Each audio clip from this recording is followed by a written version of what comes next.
et propre.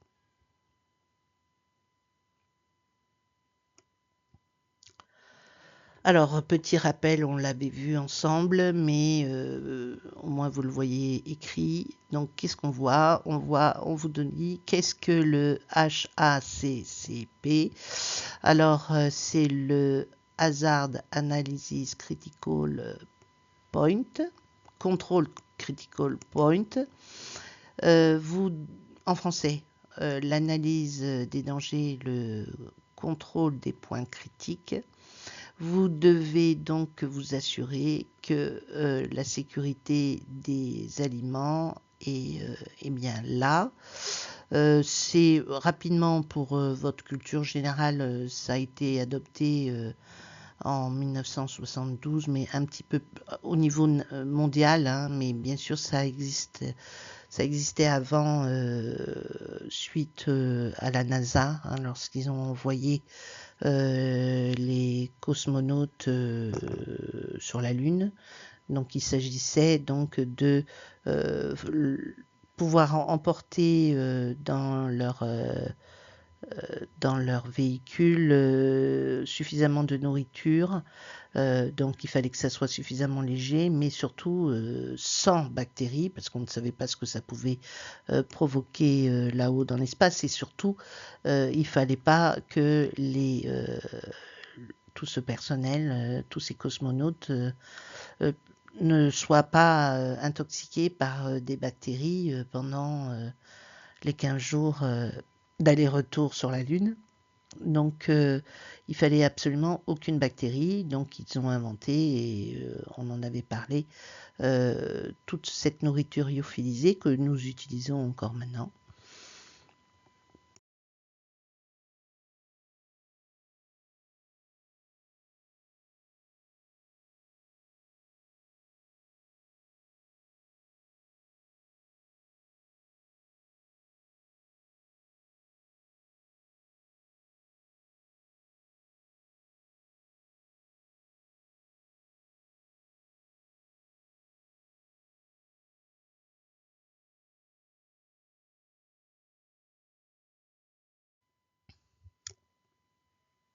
Qu'est-ce que le HACCP? Une fois qu'on s'est rendu compte qu'on était capable de fournir des aliments sans bactéries, ou en tout cas avec suffisamment peu de bactéries pour garantir la sécurité des consommateurs, on vous dit que ce HACCP, c'est une méthode. C'est une méthode qui permet d'identifier,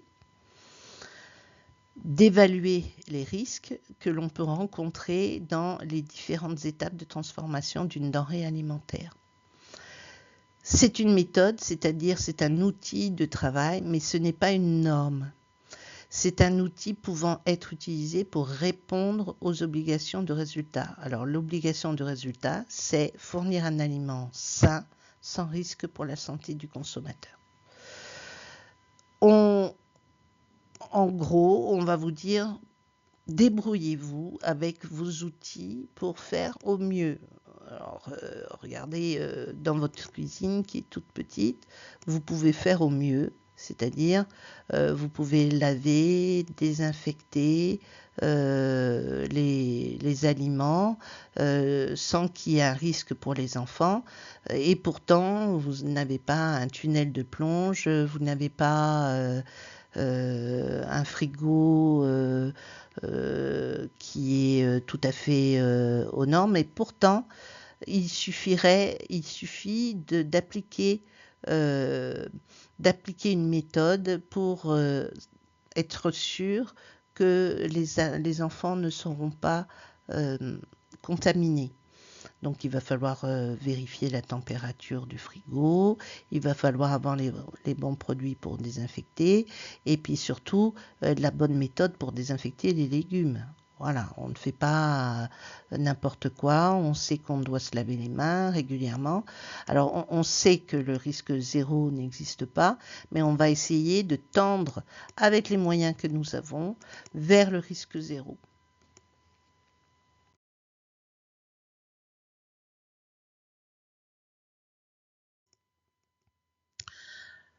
Donc, on va essayer d'appliquer cette méthode HACCP sur les produits que nous avons à notre disposition, c'est-à-dire comment on va les recevoir, comment on va les traiter, comment on va les conserver, les moyens utilisés, c'est-à-dire notre matériel, par exemple le frigo, vérifier la température du frigo, se laver les mains, comment je vais désinfecter les produits que l'on m'a apportés, tout ce qui est procédé, activité. Bon, pour les activités, vous savez faire, hein, on désinfecte régulièrement les jouets, etc. Comment on désinfecte les lits, il y a un protocole, il y a une façon de faire, il y a un ordre. Et puis tous les dangers qui leur sont associés, c'est-à-dire le fait de ne pas faire entrer de bactéries dans la structure, par le lavage des mains, par se mettre en chaussettes, par exemple, ou mettre, comme vous me l'avez fait pour moi, des surchaussures, éviter de faire entrer les cartons, etc., etc.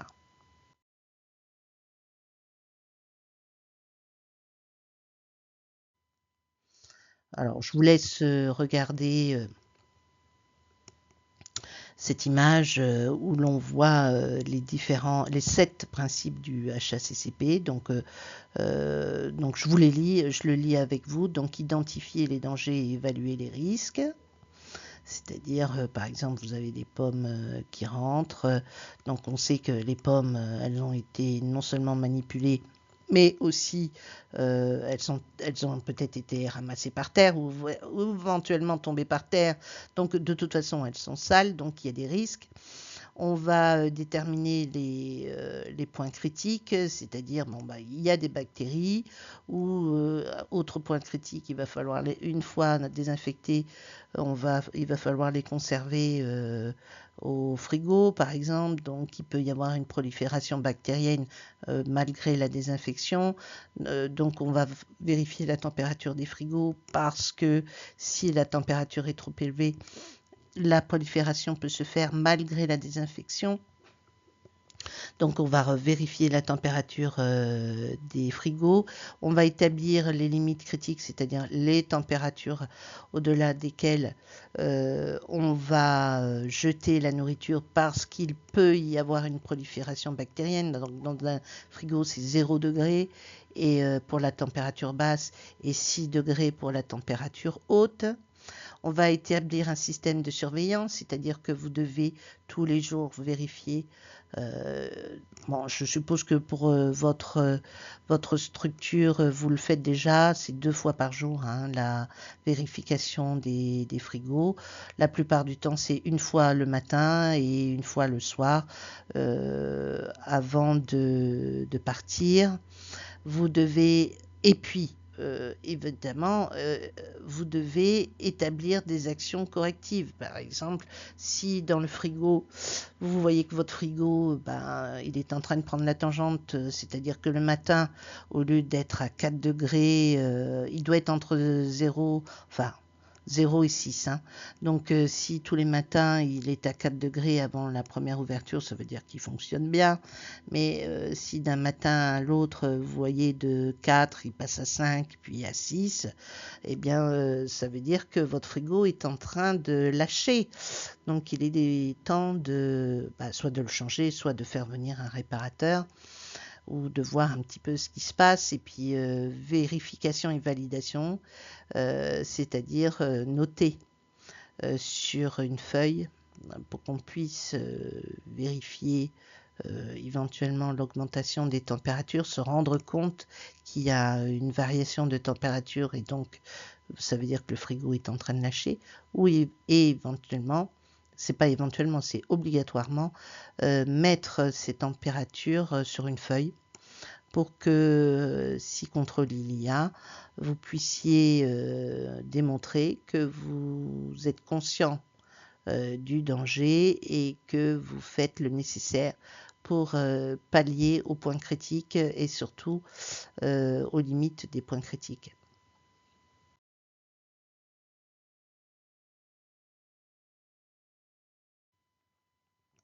Une autre représentation.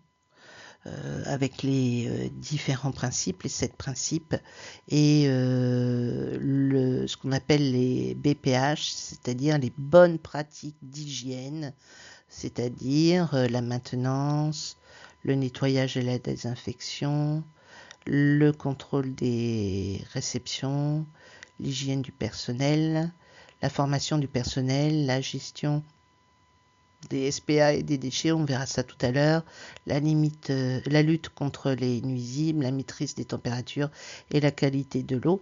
Tout ça, ce sont les points critiques, hein, ce sont les points qui risquent de poser problème et c'est ce que vous devez mettre en place, c'est-à-dire comment je peux faire pour montrer que je suis capable, que la structure est capable de maîtriser ces points critiques, hein, de maîtriser. On ne dit pas d'éliminer, hein, encore une fois, mais de maîtriser les points critiques pour justement faire en sorte qu'il n'y ait pas de contamination.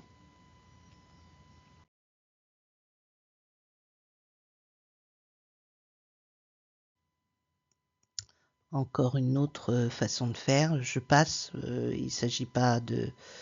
Mais vous pouvez y faire référence, hein, évidemment.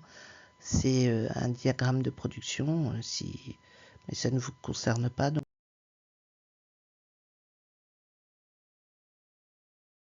je passe.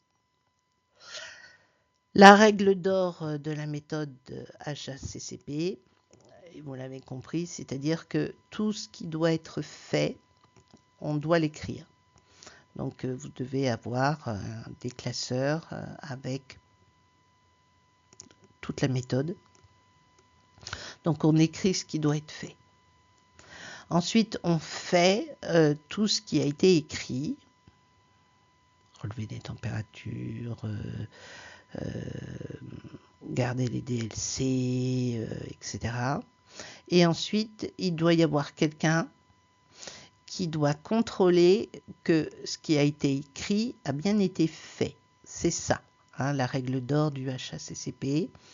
Alors pourquoi? C'est tout simplement parce que vous n'êtes pas seul dans la structure, vous n'êtes pas obligé de tout faire et de tout contrôler vous-même. Et ça veut dire qu'il peut y avoir des personnes qui ne savent pas ce qu'il faut faire et elles doivent pouvoir se référer à un écrit pour savoir quelles sont les choses qui doivent être faites et dans quel ordre et ce qui est obligatoire de faire. Donc elles doivent pouvoir se référer à ça et pour que justement il n'y ait pas de manque aux 7 principes du HACCP et pour que justement toutes les conditions soient réunies pour qu'il n'y ait pas de contamination et pas de petits malades.